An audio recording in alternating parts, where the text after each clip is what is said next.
बोलो जयकारा बोल मेरे श्री गुरु महाराज की जय। सभी गुरुमुख प्रेमियों से सप्रेम जय सच्चिदानंद। वंदो चरण सरोज गुरु मुद मंगल आगार। जय सेवत नर होत हैं भवसागर से पार। गुरु जी के सुमिरन मात्र से नाशत विघ्न अनंत। तासे सर्वारंभ में ध्यावत हैं सब संत। जो दे दिया तूने मेरे सतगुरु, उतनी तो मेरी औकात नहीं। हर पल अब तेरे मिलने की भी फरियाद नहीं। भिगो दिया तूने, तरबतर कर दिया तूने इस कदर अपनी मेहर की बारिश में। अब दे देंगे आवाज तुझे भीतर ही भीतर। बाहर से पुकारने की भी जरूरत नहीं। ये एक प्रेमी की पुकार है कि जो सेवक, जो प्रेमी भक्त सतगुरु की रहमतों की बारिश में भीग जाता है, भीगने लग जाता है, तो इस तरह के अल्फाज निकलते कि फिर वो फरियाद नहीं करता। जिभा से कोई पुकार भी नहीं करता, बल्कि भीतर ही भीतर ये पुकार भी चलती रहती है। भीतर ही भीतर मिलन होता रहता है, क्योंकि ये संतों महापुरुषों की सत्संगत का प्रताप है। गुरबाणी में भी वचन आता है, राम मेरा मन हर सेती राते। सतसंगत मिल राम रस पाया हर रामे नाम समाते। राम मेरा मन हर सेती राते। सतसंगत मिल राम रस पाया हर रामे नाम समाते। क्या पुकार करता है प्रेमी कि हे वाहेगुरु, हे सतगुरु, अब यानी जब से आपकी संगति मिली है, जब से आपकी सत्संगत की है, अब मेरा मन तेरे भक्ति और प्रेम में मगन हो गया है, डूब गया है। जब से मैंने सत्संगत की है, सत्य का संग किया है, आपकी संगत सोबत की है, अब मेरा मन जो है सदा नाम में लीन रहता है। कितने प्रकार से महापुरुषों की वाणियां पुकार करके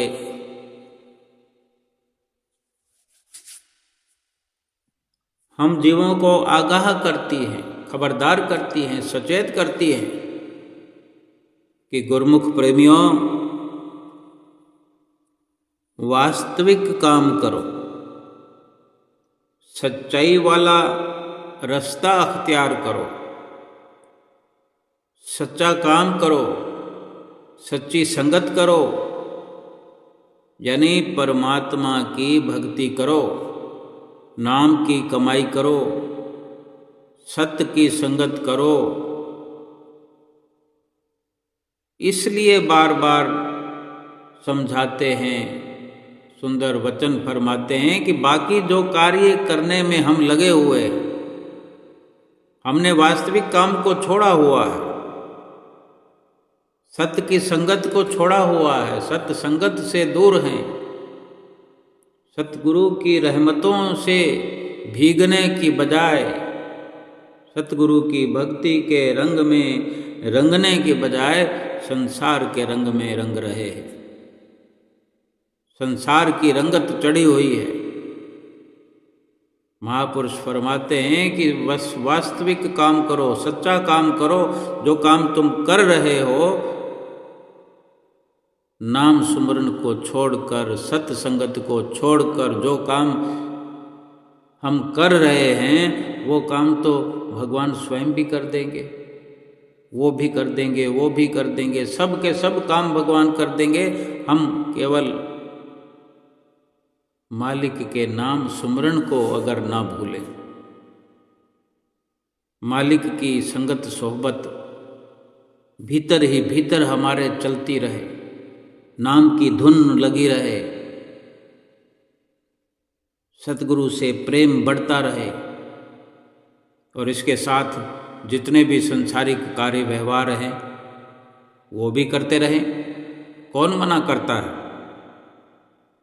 लेकिन परमात्मा की भक्ति करो तो बाकी सारे काम भगवान स्वयं आसान कर देते हैं। आज जो हमें ये संसार के झूठे काम करने में भी कितनी मेहनत करनी पड़ती है। आज हम ज़रा विचार करें, जो बच्चों के रिश्ते करने का जटिल काम हम देखते समझते होंगे। पहले कुछ इस प्रकार की चर्चा होती थी कि लड़कियों के लिए रिश्ता मुश्किल है।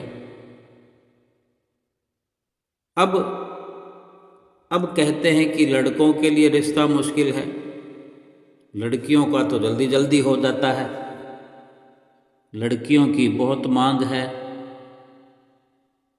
लेकिन असलियत तो यही है कि लड़की हो या लड़का हो, समय आने पर रिश्ता हो जाएगा। ज़्यादा भागने से, ज़्यादा परेशान रहने से, ज़्यादा परिश्रम करने से कोई कभी अपने बच्चों का रिश्ता न कर सका है, न कर पाएगा। हर कोई अपनी मुकद्दर से बंधा हुआ आया है। तो फिर क्यों चिंता करने की ज़रूरत है हमें? अगर ये बात समझ में आ जाए कि सच्चा काम कौन सा है, झूठा कौन सा है, संसार के झूठे काम हैं वो भी करने हैं, केवल निमित्त मात्र बन के करने हैं, और जो सच्चा काम है उसको पूरी लगन मेहनत से करना है, उसमें पूरे नंबर लेने हैं, क्योंकि वो लक्ष्य है, वो मनुष्य जीवन का लक्ष्य है।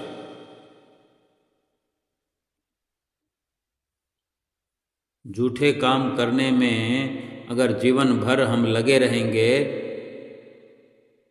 तो सच्चा काम, असली काम वो तो छूट जाएगा। महापुरुष फरमाते हैं वास्तविक काम करो, यानी परमात्मा की भक्ति करो, नाम की कमाई करो, भजन स्मरण करो, बाकी सारे काम भगवान स्वयं कर देंगे और करते हैं। वे कहते हैं कि भक्ति के कारण भक्त की कई पीढ़ियों की उनके मोक्ष की जिम्मेदारी मैं अपने सिर पर लेता हूँ। मेरी नज़र जो है सदा अपने भक्त पर ही टिकी रहती है। अब सोचो, ये भगवान गीता में कह रहे हैं, रामायण में भी इस तरह से थोड़ा सा शब्दों का उलट फेर करके, गुरुवाणी में भी, और श्री आनंदपुर दरबार के जितने भी ग्रंथ हैं, आनंद संदेश हैं, ये सभी के सभी जितने भी ग्रंथ, शास्त्र, वेद, कतेब, लिखे गए हैं, सबका मिश्रण मिला जुला एक ही उच्चारण करता है, एक ही हमें इशारा करता है कि भगवान उन भक्तों की हर प्रकार की जिम्मेदारी इस लोक की भी और परलोक की भी लेते हैं, जो भगवान की भक्ति में रचे पचे रहते हैं। लेकिन सोचो, भगवान तो कहते हैं कि मेरी नज़र अपने भक्त पर टिकी रहती है हमेशा। अब हम विचार करें कि हमारी नज़र कहाँ है, क्या भगवान की ओर है, या संसार पर ही हमारी नज़र एक मक्खी की तरह भिन भिनाती रहती है, कभी इधर कभी उधर, कभी उस सामान पर कभी इस सामान पर।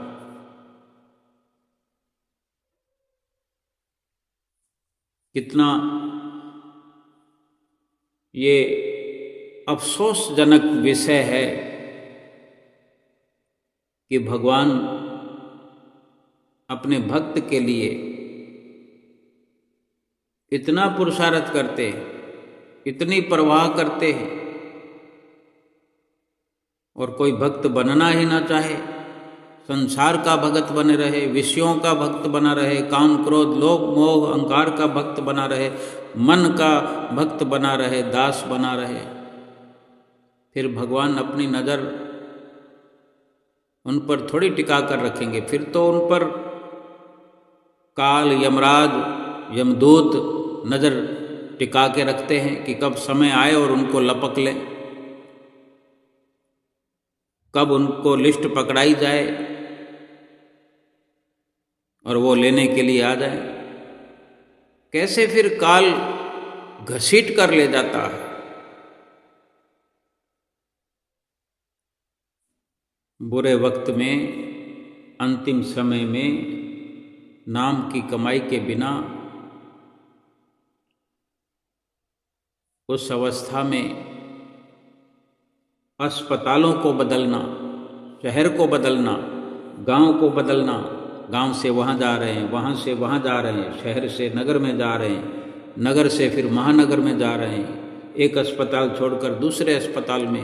डॉक्टरों को समझ नहीं आती। अब जिसके पास पैसा है, ज़्यादा पैसा है, वो भी धक्के खा रहा है अपने पेशेंट को लेकर, उसके घर वाले। सोचो, पैसा लगाकर भी तो दुर्दशा ही हो रही है। एक ही जगह, एक ही अस्पताल में ही निश्चिंतता से इलाज हो सकता है, लेकिन जिम्मेदारी कौन ले? भगवान के गिरफ्त में तो हम रहते नहीं हैं, भगवान की देखरेख में हम रहे नहीं। संसार की गिरफ्त में आया हुआ जीव मन माया की चपेट में, मन माया की लपेट में काल का ग्रास बन चुका, इस लोक में भी धक्के खाता है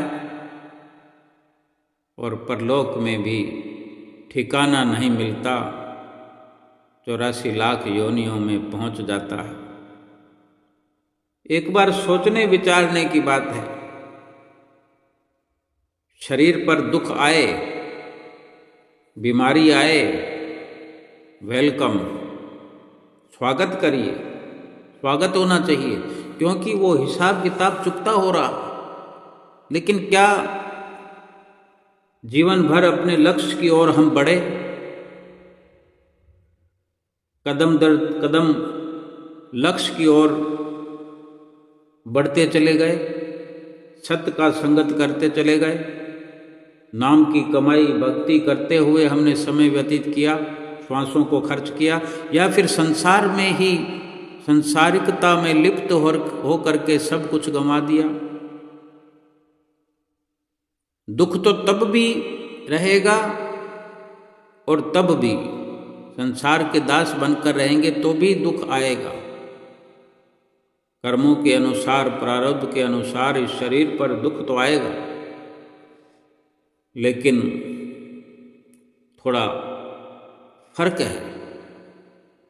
और संसार से जाना भी पड़ेगा भक्ति करने वालों को भी और मनमति पर चलने वालों को भी। तभी तो महापुरुषों ने वाणी में लिखा है कि आए हैं सो जाएंगे, राजा रंक फकीर, एक सिंहासन चढ़ चले एक बंधे जात जंजीर। एक सिंहासन पर, एक विमान पर चढ़कर जाएंगे। वो विमान क्या है? वो नाम ही तो है, जो नाम रूपी विमान भगवान ने दया करके सतगुरु के माध्यम से हमें ये नाम की जो बख्शिश हुई है, ये जहाज ही हमको दिया है। इस पर सवार होकर के बार बार जो हमें श्री गुरु महाराज जी नाम जपने के लिए कहते हैं, तो नाम से प्रीत लगाना, नाम का लगातार सुमरन करना, नाम की कमाई करना, यानी इस जहाज के साथ हमें जुड़े रहने के लिए कहते हैं कि नाम पर सवार रहो। क्या पता कब किस वक़्त बुलावा आ जाए, तो नाम पर अगर हम सवार होंगे, नाम से जुड़े होंगे, सफ़र करने में तकलीफ़ नहीं आएगी। अब सोचो कोई वृद्ध इंसान हो, तो ये वृद्ध होना भी अपने आप में एक बीमारी है, अस्वस्थता है। कोई बीमारी ना हो, लेकिन वृद्ध होगा तो वो एक युवा के बनस्पत थोड़ा अक्षम होगा, सक्षम थोड़ा ही होगा। चलने फिरने में कमज़ोर होगा, बात करने में कमज़ोर होगा, आँखों की रोशनी में, कुछ खाने पीने में, और भी हर प्रकार से भी। एक 30-40 साल का जवान हो, एक 80 साल का हो। अब एक 30 साल का जवान पैदल चल रहा हो, एक 80 साल का चल रहा हो, फर्क तो पड़ेगा। अब 30 साल का जवान है तो आजकल देखते हम 30-40 किलोमीटर रोज चलते हैं, बाइक पर चलते हैं, सर्दियों में भी चलते हैं। कितना कोई इंतजाम कर लेगा, कोट पहन लेगा, स्वेटर पहन लेगा, शॉल ओढ़ लेगा, टोपा लगा लेगा। ठंड तो ठंड है, ठंड में तो कोई चाहता नहीं कि अपने घर के अंदर भी एक कमरे से दूसरे कमरे में कोई जाना चाहता नहीं है। लेकिन बाहर इतना सफ़र रोज करना, अप डाउन करना, 30 किलोमीटर तो आम बात है। महानगरों में जहाँ जॉब है, चाहे मेट्रो का सफ़र हो, 50 किलोमीटर का सफ़र हो, 100 किलोमीटर का सफ़र हो, और बिना मेट्रो के भी ट्रेनों में 100 किलोमीटर का सफ़र आम बात हो गई है। भाव कहने का ये है कि एक अवस्था ऐसी होती है कि अधिक सफ़र करना मुश्किल हो जाता है, और एक बिना अवस्था के ही, चाहे कोई युवा ही हो, वो मुश्किल राहों भरा सफ़र कर सकता है। लेकिन उसको आसान सफ़र मिल जाए, हवाई जहाज का सफ़र मिल जाए, तो क्या वो कहेगा कि मैं तो अभी जवान हूँ, मैं तो बाइक से जाऊँगा, मैं बस से जाऊँगा या ट्रेन से जाऊँगा। हवाई जहाज का सफ़र कोई नकारेगा नहीं। अगर फैसिलिटी मिल रही है, जितनी कीमत में बस का सफ़र होता है, उतनी कीमत में अगर हवाई जहाज का सफ़र कराया जाए, या उससे भी सस्ता करा दिया जाए, मुफ्त में हो, ये सुविधा हो कंपनी की ओर से, या अपनी कार्रवाई के एवज में कि हमारा वर्क अच्छा है, तो ये खुशी की बात है। ऐसे ही महापुरुष फरमाते हैं कि इस रूह को भी तो सफ़र करना है। शरीर छोड़कर, शरीर तो पड़ा रह जाएगा, शरीर को तो शमशान तक का सफ़र सैकड़ों हजारों लोग वहाँ जा कर के माचिस की तिल्ली की आग पकड़वा के आ जाते हैं, जला कर आ जाते हैं या दफना करके आ जाते हैं। सफर तो आत्मा को करना है। अब आत्मा जो है, एक तो सिंहासन पर चढ़ के जाए, हवाई जहाज पे चढ़ के जाए। अगर नाम रूपी जहाज पर चढ़ेगी, सिंहासन पर चढ़ेगी, भगवान के साथ जाएगी, भगवान का साथ मिलेगा, तो वो सफर ठीक है या दर दर भटकने वाला सफर ठीक है? जो जंजीरों में बंधे जाएंगे वो यमराज के घर जाएंगे। एक सिंहासन चढ़ चले, एक बांधे जात जंजीर, उनको यमराज ले जाएगा, उनको गुरु महाराज लेके जाएगा, जो गुरु महाराज के प्रेमी हैं। ये भगवान का बिरद है, ये भगवान की सारी व्यवस्था है, कुदरत की सारी व्यवस्था है। ये अटल फैसले हैं भगवान के, सतगुरु के। हमें तो सतगुरु मिले हैं ना। अब हम अपनी समझ का विस्तार करते हुए जिस प्रकार हम अपने आप को मार्गदर्शन कराएं, सतगुरु ने तो मार्गदर्शन करा दिया है कि अगर नाम रूपी जहाज पर चढ़े रहोगे, नाम रूपी जहाज से जुड़े रहोगे, तो फिर देख लो घंटों का सफ़र जो है सेकंडों का हो जाएगा। सेकंडों का भी नहीं बल्कि एक सेकंड पलक झपकने की देर है, क्योंकि सीधा रास्ता साफ हुआ पड़ा है। वो रास्ता साफ जीव ने खुद करना है। जीवन भर जहाँ जाना है, जहाँ पहुँचना है, उस रास्ते को झाड़ते बुहारते रहना है जीवन भर। यही तो नाम की कमाई है। अब सोचो, अगर शरीर पर कष्ट आया, दुख आया, आज बड़ी अजीब अजीब तरह की बीमारियां चल पड़ी है, कैंसर जैसी बीमारी, हार्ट अटैक की बीमारी, पैरालाइज जैसी बीमारी, ना हिल सकते, ना डुल सकते, ना उठ सकते, ना बैठ सकते हैं। अब वो स्थिति, इसमें भी कितनी रियायत होती है नाम के आधार पर कि अच्छे से जहाँ इलाज हो रहा है, चाहे बहुत बड़ा अस्पताल हो, मध्यम श्रेणी का हो, सरकारी हो, ये भगवान की भगवान जाने। लेकिन जो रूह है इंसान की, आत्मा है इंसान की, वो हर पल प्रतिपल शुक्रगुजार हो रही होती है अपने सतगुरुदेव महाराज की। नाम से जुड़कर, नाम की कमाई करके अधिक भटकना भी उन्हें नहीं होती।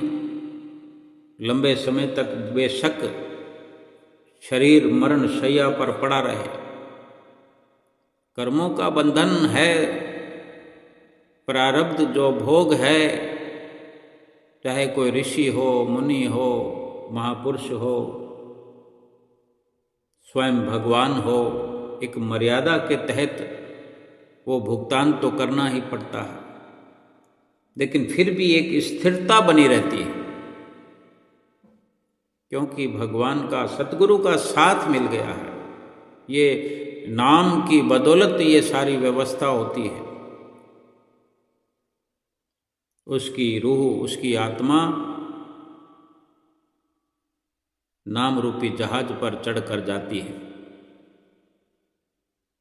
अब कोई नाम रूपी जहाज पर न चढ़ा हो, विषय वासनाओं की बलि चढ़ गया हो, जंजीरों से जकड़ गया हो, पकड़ा गया हो, वो बीमार ना भी हो, लेकिन उसका सफ़र कितना लंबा है, 84 लाख योनियों का सफ़र तय करना पड़ेगा, रास्ता तय कर, मिलना तो भगवान से है ना। आत्मा को जाना कहाँ है? भगवान ने कहा कि भक्ति के कारण, भक्ति के कारण, भक्त की कई पीढ़ियों की, उनके मोक्ष की जिम्मेदारी मैं अपने सिर पर लेता हूँ। मेरी नज़र अपने भक्त पर ही लगी रहती है। मैं केवल अपने भक्त के लिए ही सोचता रहता हूँ, मेरा और कोई काम नहीं है। बताओ भगवान का साम्राज्य क्या है? भगवान का साम्राज्य तो भगवान के भक्त हैं। भगवान का परिवार कौन है? भगवान के भक्त हैं, भगवान के सेवक हैं।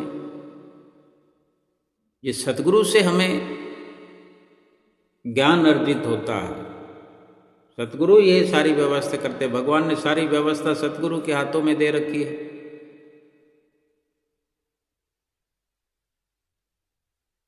अब सोचो, इस मनुष्य जन्म का मकसद तो यही है कि इस मनुष्य जीवन में आत्मा को परमात्मा से मिलाना। हर किसी ने, हर किसी का यही लक्ष्य है, हर इंसान का यही लक्ष्य है, इस मनुष्य जीवन का यही लक्ष्य है कि अपनी आत्मा को परमात्मा से मिलाने तक का सफ़र तय करना। अब ये जब से जन्म हमारा हुआ है तब से लेकर मरणोपरांत, यानी मरने से पहले सारी तैयारी हो, और मरने का जो मतलब है कि शरीर जो छूटता है, आत्मा ये शरीर छोड़ती है। शरीर ने तो कहाँ जाना है छोड़कर, आत्मा शरीर को छोड़ती है। आत्मा से शरीर ये छुड़वा दिया जाता है, क्योंकि ये समय सीमा पूरी हो जाती है, और शरीर के छूट जाने पर आत्मा फिर परमात्मा से तो तब मिलेगी जब परमात्मा वाले रास्ते को साफ सुथरा कर दिया होगा। लेकिन ये हमने विचार करना है कि हम अपने रास्ते को कितना उबड़ खाबड़ बनाते जा रहे हैं, कम कर्मों के बोझ से लदे जा रहे हैं, भारी भरकम हो रहे हैं, आत्मा को भारी बना रहे हैं, और अपने रास्ते में कांटे बो रहे हैं, रास्ते में जंजाल बो रहे हैं।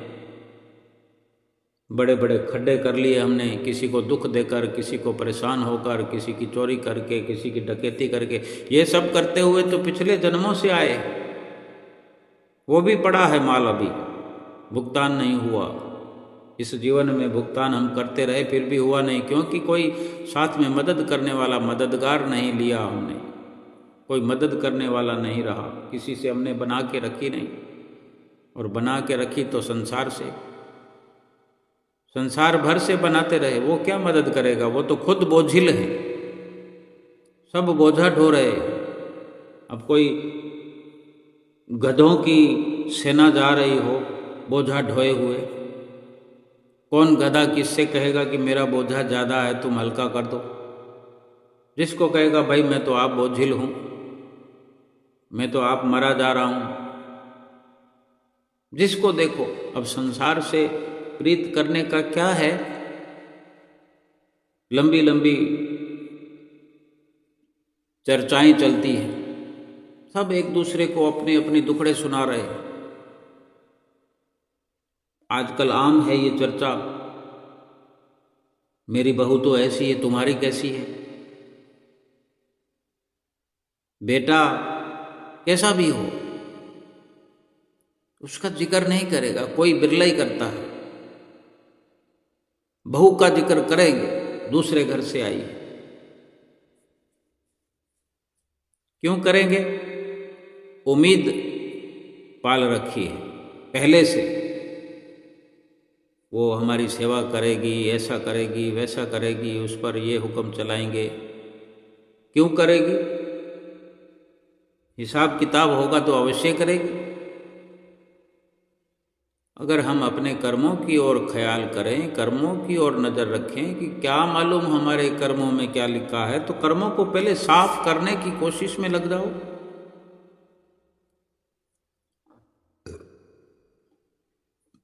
जीवन भर यही पुरुषार्थ करने की जरूरत है।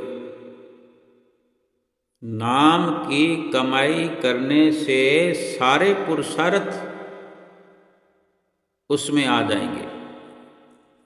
घर की व्यवस्था ठीक हो जाएगी, बहू ठीक आएगी, बेटा ठीक होगा, पति पत्नी बाल बच्चे शादी ब्याह सब ठीक से चलेगा, बदस्तूर चलता रहेगा। लेकिन ये समझ किसको आती है? विरले गुरुमुख प्रेमी आप जैसे जो सतगुरु को अपना बना लेते हैं और ये जान लेते हैं कि सतगुरु ने तो हमें हर पल सिखाया है, समझाया है कि नर तन पाए यतन कर ऐसा, जिससे वो करतार मिले। ऐसी उत्तम जून पदारथ फिर नहीं बारंबार मिले। यानी मनुष्य तन को पाकर ऐसा यतन कर, ऐसा उपाय करना चाहिए जिससे परमात्मा की प्राप्ति इसी जन्म में ही हो जाए।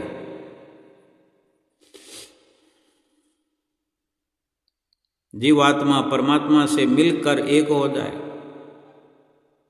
क्योंकि इसी मनुष्य जन्म में ही ये कार्य किया जा सकता है। और ये श्रेष्ठ मनुष्य जन्म फिर बार बार थोड़े मिलने का है। क्यों मिलेगा बार बार? कोई कीमती वस्तु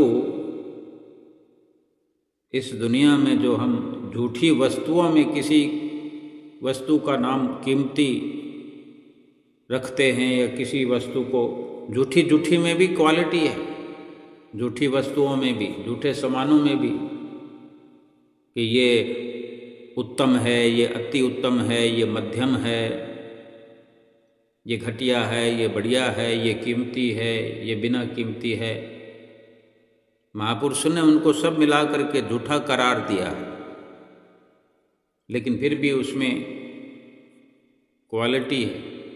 अब कहीं कीमती से कीमती धातु हीरे की बात आए तो हीरा किसको कितनी बार मिलेगा? एक ही मिल गया तो बहुत है। सोने चांदी पीतल, इनके मुकाबले में हीरा तो करोड़ों, हीरा वास्तव में हीरा जो होता है उसी की बात हम करते हैं कि हीरा अगर मिल जाए तो उसमें सोना चांदी, वो तो सब के सब उसमें आ गए। हीरा उन सब से कीमती होता है। तो अब ऐसे हीरे फिर अनेक थोड़ी मिलेंगे, एक मिल गया काफी है। ये मनुष्य भी हीरा है, हीरा एक मिल गया काफी है, दूसरा क्यों मिलेगा? जब इस हीरे जैसे मनुष्य जन्म मिलने पर भी इतना आसान सा काम नहीं किया। आसान इसलिए कह सकते हैं, आत्मा को परमात्मा से मिलाने के काम को आसान इसलिए कह सकते हैं कि इसमें मदद करने वाले खुद भगवान हैं। वही परमात्मा सद्गुरु का रूप धारण करके आए हैं और आत्मा को परमात्मा से मिलाने के लिए जतन कर रहे हैं, हमारी मदद कर रहे हैं कि सुमरन करो। इतना आसान काम कि जिससे हमने मिलना है वही हमारे मिलने की सारी कार्रवाई कर रहा है, सारा पुरुषार्थ कर रहा है। जिसकी हुकूमत में हम रह रहे हैं, उस हुकूमत को तो भोगना चाहते हैं, उन सुविधाओं को भोगना चाहते हैं, लेकिन जिसकी ये सुविधाएं हैं उसका ख्याल नहीं है।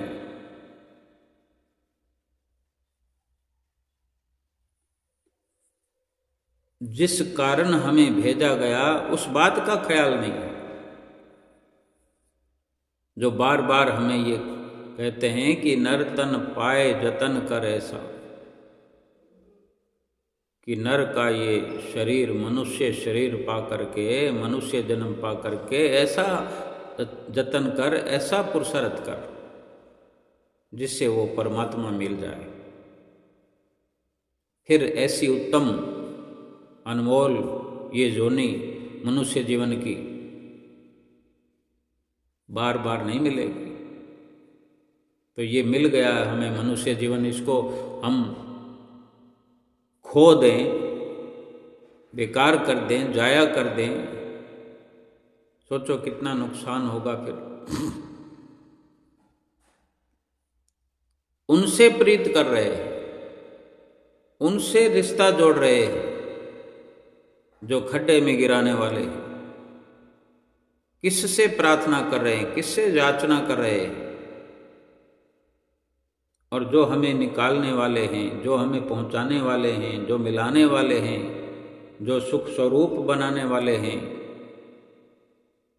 उनकी बात समझ में ही नहीं आती। फिर सफ़र तो हमने अपना मुश्किल कर लिया। अब आत्मा तो फिर पहले परमात्मा से मिलने की बजाय भाई दो बात है, या तो आत्मा को परमात्मा से मिलाने का जतन किया होता।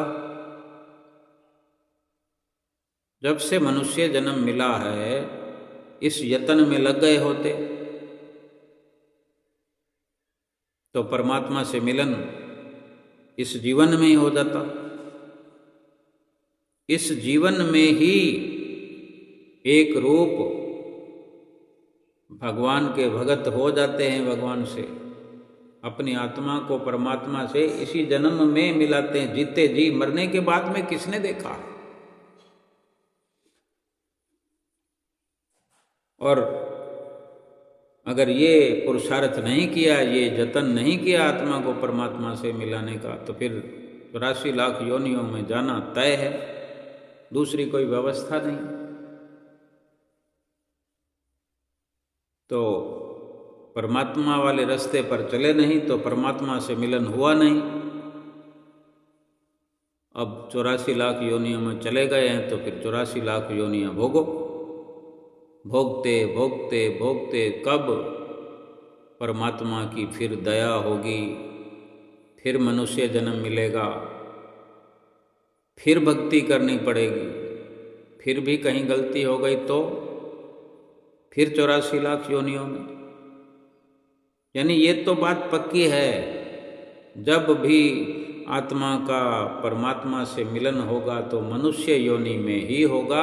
और इस मनुष्य योनि में अगर इस तरफ रुख नहीं किया, परमात्मा की ओर आत्मा को सफ़र नहीं कराया, नहीं चलाया इस तरफ, उल्टी दिशा में चले तो उल्टी दिशा तो फिर 84 लाख योनियां हैं, वो जन्म दर जन्म भटकते रहना पड़ेगा। अब विचार तो हमारा है कि क्यों हम उस संसार से प्रीत कर रहे हैं जो संसार 84 लाख योनियों में जाने के लिए हर वक्त प्रयासरत है। संसार जा रहा है 84 लाख योनियों में, संसार खड्डे में पड़े। हमें संसार से क्या लेना है, क्या मतलब है? जरूरी थोड़ी है कि भेड़ बकरियों की तरह भेड़ चाल में लग करके कि मेरा पड़ोसी अगर 84 लाख योनियों वाले काम करता है तो मैं भी करूं, मेरा रिश्तेदार कोई 84 लाख योनियों में जाने वाला काम करता है तो मैं भी करूं, मेरे घर वाले करते हैं तो मैं भी करूं। कोई किसी का ये मेरा मेरा मेरा नहीं है, ना कोई मेरा रिश्तेदार है, ना मेरा पड़ोसी है, ना मेरा कोई मित्र है। ये केवल हमने मान लिया है, ऐसा बना लिया है, संजोग बन गया है। सब अपना अपना हिसाब किताब चुकता करके हमें छोड़ करके चले जाएंगे। बेशक चले जाएं, कल के छोड़ के जाते आज चले जाएं, लेकिन हम 84 लाख योनियों में नहीं जाएंगे। सुख और दुख अपने नसीब से मिलता है, लेकिन सुख और दुख को समझने की जरूरत है कि सुख क्या है। सारा संसार जिस सुख और दुख का राग अलापता है वो शरीर के सुख दुख है। शरीर पर कोई बीमारी आ गई तो लगते हैं चिल्लाने। अब कर्मों का है तो कर्म तो दुख के रूप में शरीर पर आएंगे। हिसाब किताब तो शरीर चुकाएगा। शरीर रूप करके ही तो कर्म करते हैं। आज भी तो शरीर रूप करके हम कर्म कर रहे हैं। किसी को अपशब्द बोलते हैं, मंदा बोलते हैं, तो ये भी शरीर से ही बोला जा रहा है। किसी को उल्टा रास्ता बताते हैं, छल कपट की बात करते हैं, तो शरीर करके, विचार करके और किसी से मोह करते हैं तो ये भी शरीर करके। आत्मा तो मोह नहीं करती किसी से, लेकिन आत्मा फंस जाती है। जीव के कर्मों के अनुसार आत्मा को ही चोले बदलने पड़ते हैं, शरीर बदलने पड़ते हैं। लेकिन आत्मा चाहती तो यही है कि वो परमात्मा से मिले। दुख तो पाना कोई चाहता नहीं है। अब जाने कितने युगों से हम भटक रहे हों। गुरुमुख प्रेमियों के लिए ऐसी बात नहीं है। गुरुमुख प्रेमी भक्तजन, सेवक जन श्री गुरु महाराज जी के भटकना में नहीं जा सकते, लेकिन काम का अधूरापन, जो हमारा असल काम है, उसका अधूरापन तो हमें भटकाएगा। बार बार जन्म भी, चाहे मनुष्यों के ही सही, मनुष्य का जन्म भी प्राप्त करना कौन सी अच्छी बात है। इसी जन्म में चुकता हो जाए तो कितनी बढ़िया बात है। किसी का कर्ज जिस घड़ी उतरता हो, वो घड़ी कितनी सफल होती है कि मैं आज़ाद हो गया, मैं फ्री हो गया। सुख और दुख शरीर पर आते। अब कर्मों के हैं ये दुख, नसीब से मिलते और चुकता करने ही पड़ते हैं। भक्ति करेंगे तो आसानी से चुकत हो जाएंगे। अब कोई इंसान अमीर है या गरीब है, अगर कर्मों से ये सुख और दुख शरीर पर आते हैं तो इंसान के अमीर या गरीब होने से इसका क्या लेना देना है? कोई लेना देना नहीं। अब रोने वाले तो महलों में भी रोते हैं, और यदि किस्मत में खुशियां लिखी हों तो झोंपड़ी में भी लोग खुश रहते हैं। झोंपड़ी में भी लोगों को खुशियां मनाते देखा है, और महलों में भी लोगों को रोते हुए देखा है। रिश्ता कभी खत्म नहीं होता। यदि बातों से रिश्ता छूट गया, रिश्ता बातों से छूटा तो आंखों में रह जाता है, और आंखों से छूटा तो यादों में रह जाता है। चलती रहेगी ये दुनिया हमारे बगैर भी। अगर आसमान से एक तारा टूट जाता है तो क्या आसमान क्या रोता है, आंसू बहाता है, या आसमान खाली हो जाता है? लेकिन दुनिया में देखो,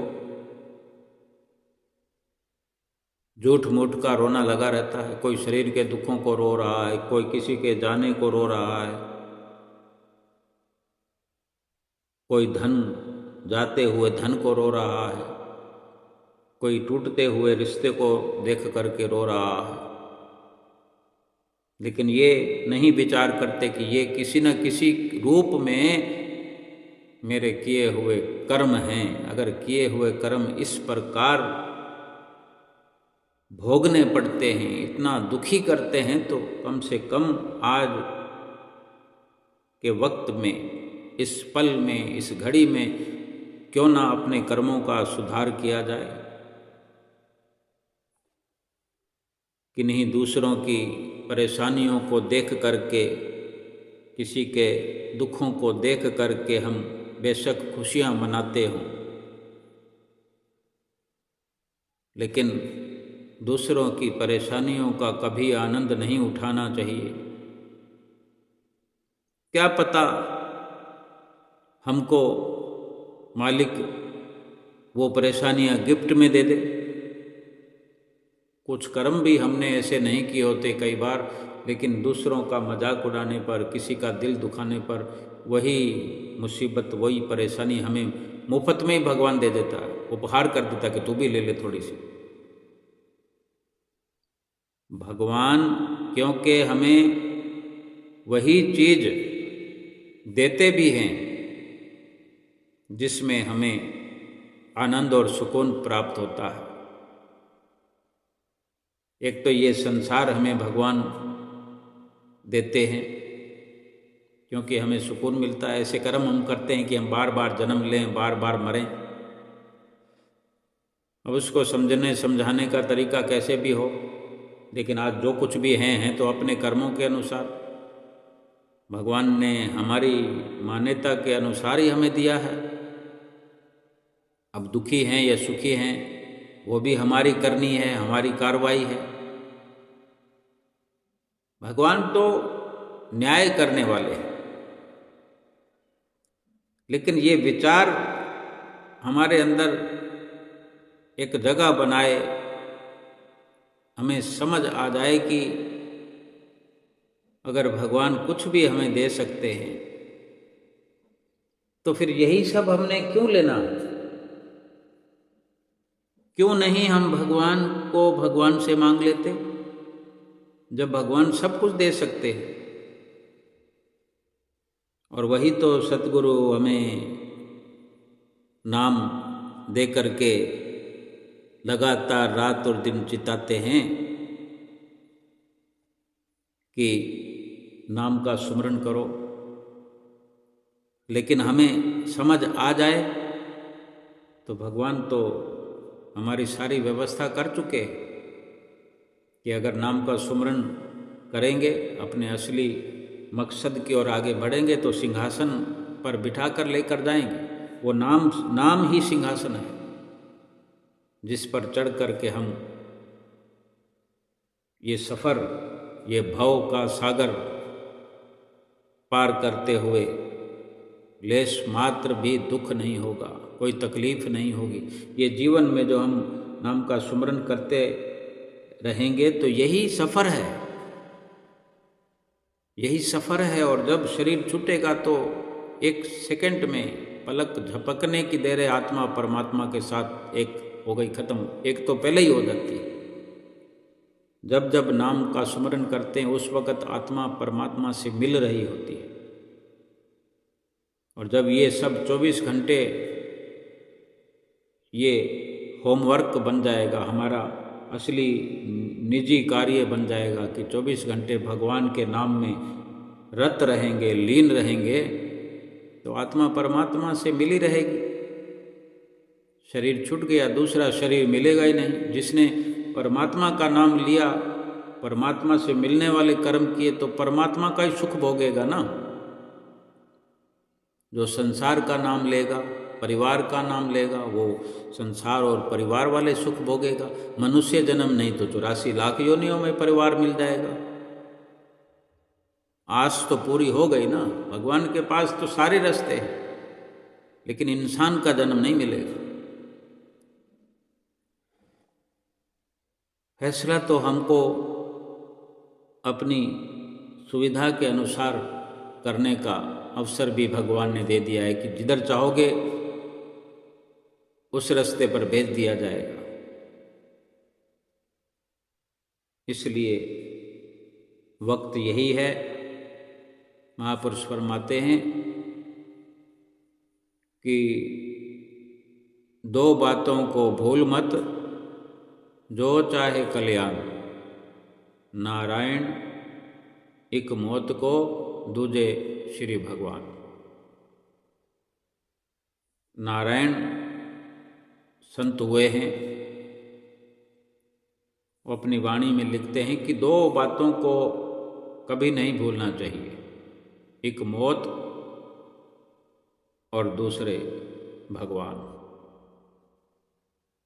जितनी भी वाणियों का वर्णन विश्लेषण करेंगे, एक ही इशारा निकल के आएगा कि ये जन्म जो है नाम का सुमरन करने के लिए, आत्मा को परमात्मा से मिलाने के लिए ही केवल मिला है। बाकी सब तो बहाने हैं। जितना इंसान नाम सुमरन को न करते हुए बहाने बनाता है कि क्या बाल बच्चों का पालन पोषण न करें, क्या कमाई न करें, किसी ने मना थोड़ी कहा। अब हमें 2 घंटे ही भजन सुमरन के लिए कहा जाता है, तो क्या 22 घंटों के अंदर व्यवस्था नहीं होती? अगर 24 की जगह 30 घंटे होते तो हम फिर भी बहाना बनाते होते। जिनको भजन सुमरन करना है वो तो इन्हीं 24 घंटों में अपना समय निकाल लेते हैं। नित्य नियम भी करते हैं, आरती पूजा भी करते हैं, सत्संग भी करते हैं, सत्य के संग में चलते भी हैं, सत्य का व्यवहार करते भी हैं। सतगुरु को ही अपना आधार बनाकर जो उन्होंने नाम की दीक्षा दी है, नाम की बख्शिश की है, उसी नाम पर हर वक्त सवार रहते हैं। उनकी जिह्वा पर नाम, उनके हृदय में नाम, उनके रोम रोम में नाम। जब ऐसी घड़ी भक्तों को नसीब हो गई है और इसका फ़ायदा उठा रहे हैं, तो सोचो वो नाम के जहाज पर चढ़कर ही निज धाम को जाएंगे। वचनों में आया भी आया के आओ जिनु पार लंघना, सतगुरा ने जहाज बनाया। जिसको पार उतरना है, सतगुरु ने तो जहाज बना दिया है। जो सतगुरु के नाम रूपी जहाज पर सवार हो जाएगा वो पार हो जाएगा, अपने निज धाम में पहुंच जाएगा। बोलो जयकारा बोल मेरे श्री गुरु महाराज की जय।